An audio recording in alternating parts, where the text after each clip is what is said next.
Magandang araw mga boss, i-change oil ko muna itong makina ni customer. After nyan, meron pa siyang isang concern na parang hirap daw humatak itong sasakyan niya. Pero change oil ko muna mga boss. Luwagan ko itong drain plug niya, gamit ako dyan ng box trends na number 17. Pag maluwag niyan mga boss, kung makikita nyo, kinamay ko na yan para tuluyan ko ng matanggal nga itong drain plug. Yun lang, kung makikita nyo, grabe naman lapot nitong langis ni customer. Halatang medyo late na ito sa pag-change oil. At dahil nga sa kaunti na lang yung tumutulong langis, ibalik ko na itong drain plug niya, tapos higpitan ko yan gamit itong box threads na number 17. Tapos balik ulit ako dito sa ibabaw ng makina ni customer. Dahil nga sa ang susunod kong gagawin dyan, ipa-flashing ko muna itong makina ni customer bago ko ilagay yung paborito niyang langis. Siya nga pala mga boss, yung pagpa-flashing ng makina pag nag-change oil kayo, hindi naman yan compulsory. Depende pa rin yan sa inyo. Kung meron kayong extra budget, pwede nyo i-flashing. Kung ayaw nyo naman, patuluin nyo na lang. Pero ako, every time na nag-change oil, nagpa-flashing talaga ako. Ilagay ko na nga itong engine cap niya, tapos pa-start ko itong makina.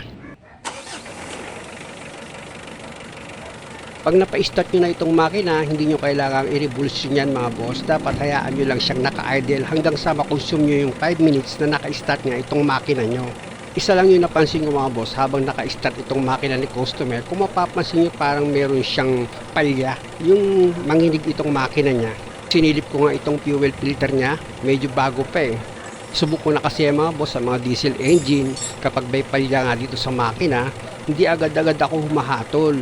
Sa nakita ko kasi dito sa makina ni customer, hindi lang naman pino yung andar niyan. At possible na rin na yan na yung pinanggagalingan ng problema ni customer na parang hirap nga daw humatak itong sasakyan niya. Pag ganyan mga boss, sa basic lang muna ako. Pwedeng may hangin yan dito sa injection pump niya. Kaya ang gagawin ko dyan, after ko mag-change oil, magbibleed ako dito sa bawat injector niya. Para kung may hangin nga yan dito sa injection pump niya, lumabas. At dahil nga sa naka 5 minutes na ako na naka-start itong makina ni customer, i-switch off ko na itong makina. Tapos, balik ulit ako dito sa ilalim ng sasakyan ni customer para ma-drain ko na nga yung langis na ginamit na pang-flashing dito sa makina ni customer. Siyempre naman, gagamit ka ulit dyan ng box threads na number 17 para itong drain plug niya, maluwagan mo. At kung sa palagay mo, maluwag na itong drain plug, kamayin mo na yan para matanggal mo na, para ma-drain mo na nga itong langis na ginamit mong pang-flashing. At habang naghihintay ka o nagpapatulo ka ng langis dito sa makina mo, punta ka muna dito sa ibabaw ng makina. Tanggalin mo muna itong lumang oil filter, gumamit ka ng oil filter wrench. Tsaka mo ngayon pihitin pakaliwa itong lumang oil filter mo para lumuwag siya. At pag maluwag na yan mga boss, at kaya nang ikutin ng kamay mo, kamayin mo na yan para matanggal mo na itong lumang oil filter mo. Ayan na mga boss, natanggal ko na yung lumang oil filter. Pupunasan ko ngayon itong pinaka-base niya. Importante kasi yung mga boss na malinis yan dahil nga sa maglalagay ka ng bagong oil filter. At syempre naman yung bagong oil filter, dapat yung o-ring yan pahiram mo ng kaunting langis. Para pag hinigpitan mo itong bagong oil filter, hindi pumilipit itong o-ring. Kasi pag pumilipit itong gasket niya, possible magkaroon naman ng leak dito sa bagong oil filter mo. At sa paghigpit naman itong bagong oil filter, yung tamang higpit lang dahil nga sa rubber lang yung nagsisil dito sa oil filter. At kung okay na yung pagkakahigpit mo ng bagong oil filter, balik ka ulit dito sa ilalim ng sasakyan mo. Pag wala nang tumutulo dito sa oil pan, pwede mo na ngayon ilagay itong drain plug. Pero kung makikita nyo, di ba, pinunasan ko muna itong oil pan, tapos pinakapit ko na itong drain plug niya. After nun, hinigpitan ko gamit itong box wrench na number 17. At kung sa palagay mo, okay na yung pagkakahigpit mo ng drain plug, balik ka na ulit dito sa ibabaw ng makina mo. Siya nga pala mga boss, may nakaready si customer na langis na 2 gallon, pero yung 1 gallon niya bawas na ng 1 litro, kaya 7 liters na lang yung dala ni customer na langis. Pero yung 6 liters nito mga boss, sobra na nga rin yun eh. Kaya meron pa rin matitira si customer na reserve na langis. At ito na mga boss, kung makikita nyo, naisaling ko na yung 1 gallon, magdadagdag naman ako ngayon ng another 1 liter lang muna. Madali lang naman kasi magdagdag eh, lalo na't nakalagay yan sa galon. At syempre naman mga boss, para sigurado kayo sa sukat ng langis, ugaliin yung gumamit ng dipstick. Ayan yung dipstick niya mga boss, oh. Kung makikita nyo, yung hinila ko, pag hinila nyo yan, punasan nyo itong dipstick. After nyo mapunasan yan, ibalik nyo rin itong dipstick niya para masukat nyo na ngayon yung langis dito sa makina. Pag lumapat na itong dipstick dito sa stopper niya, hugutin nyo na ngayon yan. Yun lang, kung makikita nyo dito sa dipstick, kulang pa itong langis niya, hindi pa siya nakapull or wala pa sa pangalawang tuldok. Kaya ibalik ko ulit itong dipstick sa dati niyang position, tapos magdadagdag nga ako ng langis dito sa makina. Actually mga boss, pag pina-start pa itong sasakyan ni customer, magkukulang pa ulit ng langis yan dahil nga yung oil filter nito wala pang laman. Ayan na mga boss, kung makikita nyo, nagdagdag na ako ng langis. After nyan, pwede ko na ngayon ilagay itong engine cap niya. Tapos pa-start ko na itong makina. Okay, start mo. At ito mga boss, ipinapakita ko kay customer na may kaunting palya dito sa makina niya. Parang magalaw yung makina. Alam din pala ni customer yung pagpalya ng makina niya. Kaya possible, yan na yung dahilan kaya hirap humatak itong sasakyan ni customer. Pag ganyan, basic muna, i-bleed ko itong apat na injector gamit yung open wrench na number 17. Yan yung gagamitin mong pangluwag at paghigpit dito sa nut ng injector pag nag-bleed ka. Luwagan mo to. Yan, luwagan mo. Kaya pag maluwag na, i-reverse mo yan. Pag reverse mo, luwagan mo to. Ay, nakita mo may bula-bula. Yung lumalabas. Nakita mo, bula-bula, oh. May hangin niya, matagal niya. Bula ito, bula. Yan, ganyan na. Tapos, baka minor ka ng mataas. Yung kaya, mataas ang minor, sasarado mo yan. Lalakas yung minor, makapasin mo. Di ba, dumakas? Lahat ng ano yan. Yung apat, ito, ganun yan. Luluwagan mo dito. Kasi yung luwagan, kaya gagawin mo, pag niluwagan mo yan, pipesa ka ng kaunti, pitik, ganun lang. Tapos, tatasan mo yung minor. Yan. Pag mataas ang minor, tuluyan mo siyang luwagan. Ito mo, mabula, oh. Diba? Mabula siya. Ayan. Ayan ang minsan pinanggagalingan ng hard starting. O kaya, yung tumatakbo ka, katulad na nangyayari sa sakyan mo, di ba? Sabi ba, pag tumatakbo, biglang pag nagpreno ka, namamatay. Yun.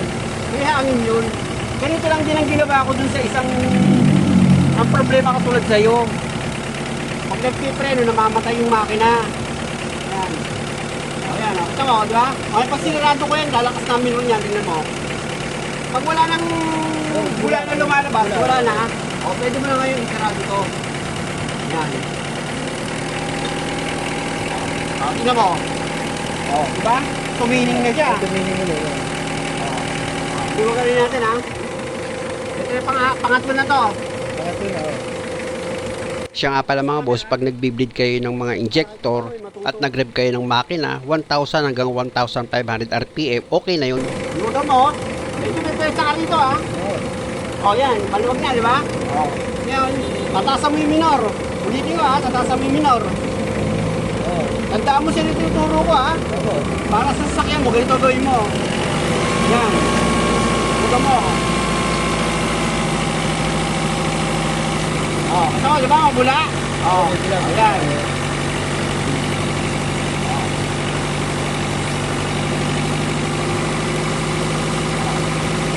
Kada magpapal talaga ng fuel filter, lagi nagkakaganyan. Malakas ang pula niyan. Kasi may hangin yan sa linya. Ayan, o. Pag wala na siyang pula, sarado mo na ngayon. Pag sinarado mo yan, makapasin mo, yung minor lalakas. Diba? Nabubuo na lahat yung tunog. Diba? Ano na? Nabubuo na. Yung may tunog niya ngayon. Medyo makinis. Diba? Kanina medyo ano pa yung tunog eh. Maraming ano. Tapos dito sa pang-apat, injector, ganun din. Pipwersa ka. Yan. Luwagan mo. Yan. Pag maluwag na, abatan mo agad na huwag mamatay yung makina. Kasi pag pinabayaan mo yan, mamamatay yung makina. Alam mo yan. Luwagan mo na siya ngayon. Ayan. Ito? Diba? Bula?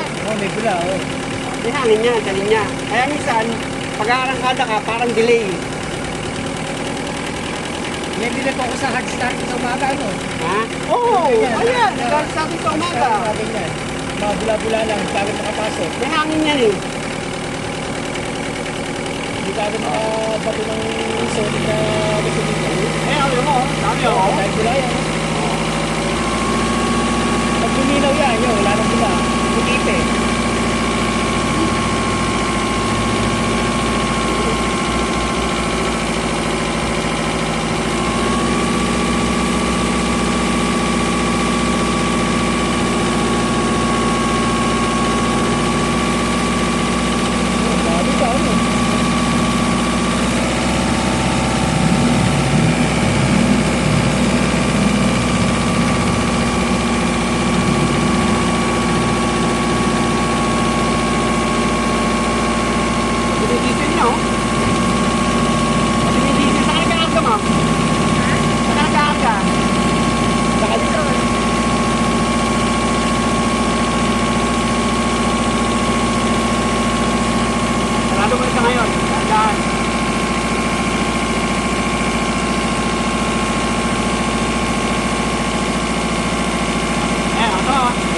Oo, wala na.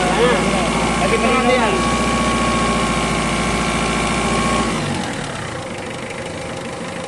Ayun na pag may hangin. Mapakipatay mga naman. Ang isa pang problema nito, yung support niya, malambot. Oo, ano na eh. Malog yung makina. Oo. Sige, pakistart ulit ma'am.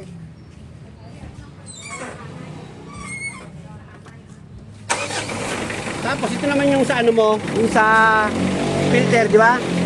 Di ba may bomba yon? Bombay mo lang to. Yan. Dapat to, Bas. mabilis na tumigas. O, kita mo, ilang ano lang, oh. Tigas ka na, no? O, baka yung sa'yo, bomba ka ng bomba. Wala pa, hindi pa tumitigas. Mag-robas ka pag ganun. Yun lang. Di ba? O, tingnan mo yung makina niya ngayon, di ba? Tumining. Pino. O, di ba? Pumino siya. Oo, Pino. Kanina medyo ano to eh. O. Ayan, ang ganyan yung, Ngayon, Pino. ganyan ang gagawin mo. Dali mo pa sa akin, gagastos ka pa. Balik na ulit ako dito sa ginagawa ko mga boss. Kung mapapansin nyo, matining na itong andar ng makina ni customer. Kita nyo naman, hindi na manginig itong makina niya. At ang patunay dyan, titigan nyo itong upper radiator hose. Wala siyang galaw. Hindi ko naman inadjust yung minor. Kumbaga, naging okay itong makina na hindi na napagastos pa si customer. Kaya kayo mga boss, kung sa palagay nyo mapalag yung makina nyo at diesel siya, i-bleed nyo muna dito sa mga injector niya. Pwede kasing may hangin lang yan. Eh kung mawala yung palag, diswerte ka. Pero siguraduhin yung okay yung fuel filter mo pag ginawa mo yun. At kaya ako naman nagawa itong sasakyan mga boss, hindi dahil sa marunong ako, kundi dahil sa awa at tulong ng Diyos. Ayun ang totoo. Alam niyo mga boss, hindi ko naman hinihiling sa Diyos na pasikatin niya ako, payamanin niya ako, o kaya yung mga budget ko, sana parusahan niya. Hindi ko hinihiling yun mga boss. Alam niyo kung anong hinihiling ko sa Diyos? Yung bang dumating na yung time na namatay na ako or binawi niya na nga yung buhay ko at humarap na ako sa paghuhukom niya. Sana kaawaan niya ako kahit na hindi naman talaga ako karapat-dapat. Diba? Ayun ang magandang hiling. At dahil nga sa okay na itong makina ni customer, muli mga boss, maraming salamat sa panonood. Sana sa bawat video na ginagawa ko, lagi kayo nakakakuha ng idea. At kung okay lang naman sa inyo, pasubscribe naman itong channel ko. Yun lang, may maingay daw sa pinto ni customer. Wala naman ah. Wala eh. Ayun o, may konti. Sa bahay na lang. Tingnan natin. Pero naman yan sa... Hindi, para matuto yung customer kung ano gagawin nila pag ganyan to. actually. Alam mo na ba kung ano gagawin mo? Alam mo na pala eh. Nilalagyan na kasi yan. Hindi lang. Pag binuksan nyo itong pintuan nyo mga boss or isasara nyo at meron siyang umiingay, mas okay kung isprayan nyo na lang yan ng penetrating oil. Pag grasa kasi mga boss, mas kakapitan siya ng alikabok or ng dumi. Tapos pag dubikit pa yung damit mo, nako, mahirap na tanggalin, pwedeng magmantsa pa. Pag na-spray nyo na ng penetrating oil yung mga bisagra mga boss, ganyan yung gawin nyo. Medyo bilisan nyo. Yan, ganyan ang ginagawa ko. Bukas sara lang naman. Tanggal agad ang ingay niyan. Maraming salamat!